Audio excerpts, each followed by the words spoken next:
Alo,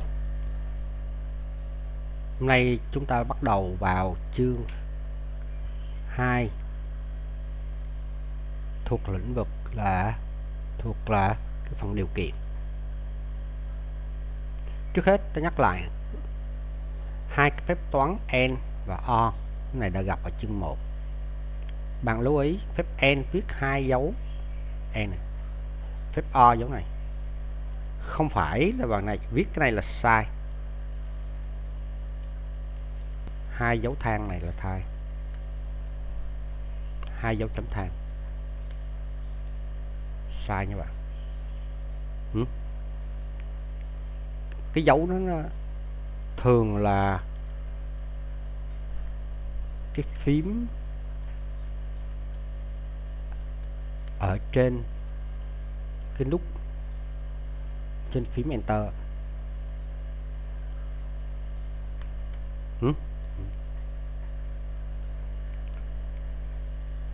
Rồi, bây giờ ta nhắc lại phép n nó đúng khi cả hai đều đúng. Còn phép o đúng khi nào? Khi có ít nhất một đúng. Bạn lưu ý ít nhất 2 thì càng tốt. Rồi, bây giờ các phép so sánh.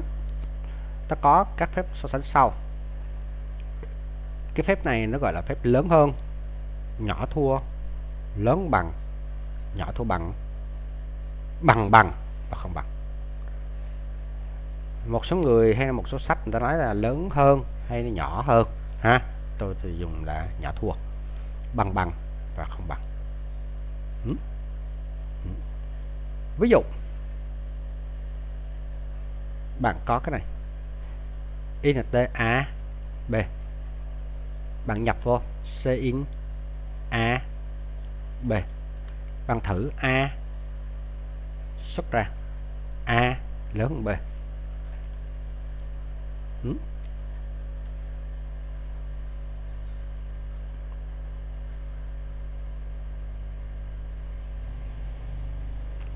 Đây 5 3.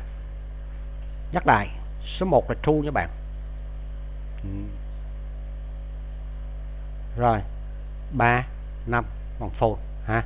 Đó là phép lớn hơn. Tương tự nhỏ thua bằng bằng ha. Bạn có thể gán bằng cái này cũng được. Đây, như vậy thì bool ok. Ta gắn ok bằng a lớn hơn b. Ta sẽ out ra ok.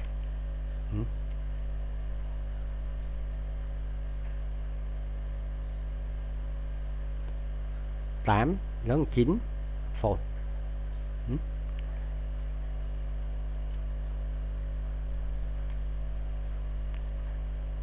Ở đây bạn nhớ nè, a bằng b.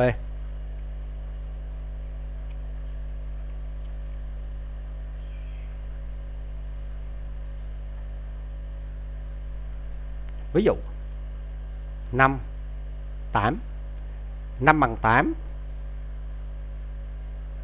kết quả là bằng false.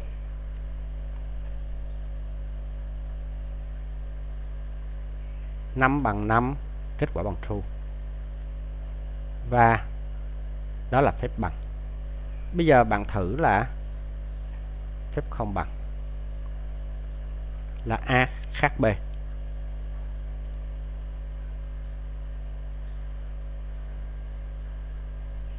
5 khác 8 true.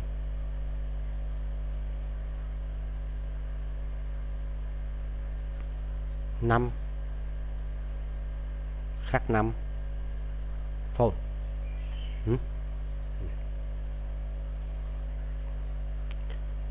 Chúng ta lưu ý một số lưu ý khi dùng phép so sánh.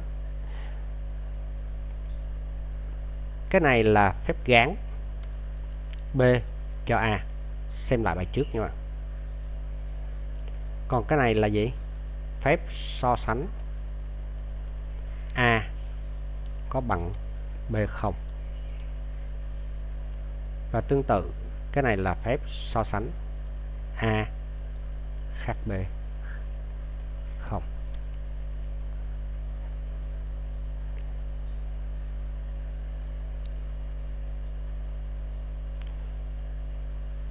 Chúng ta muốn so sánh A bằng B, đúng không? Bạn để đây thì bạn lưu ý, chúng ta lưu ý A bằng B.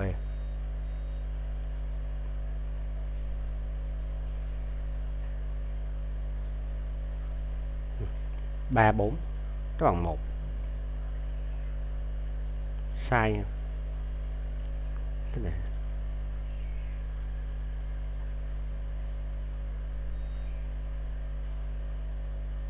3 4 sai. Bạn lưu ý.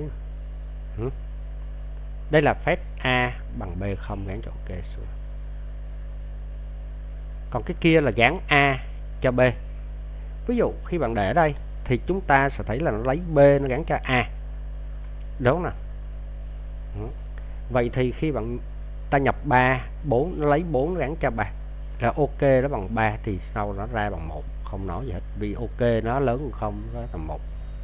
Chúng ta lưu ý đến cái này. Nó có 3. Mấy cái này cần nhắc lại. Thôi, thank you.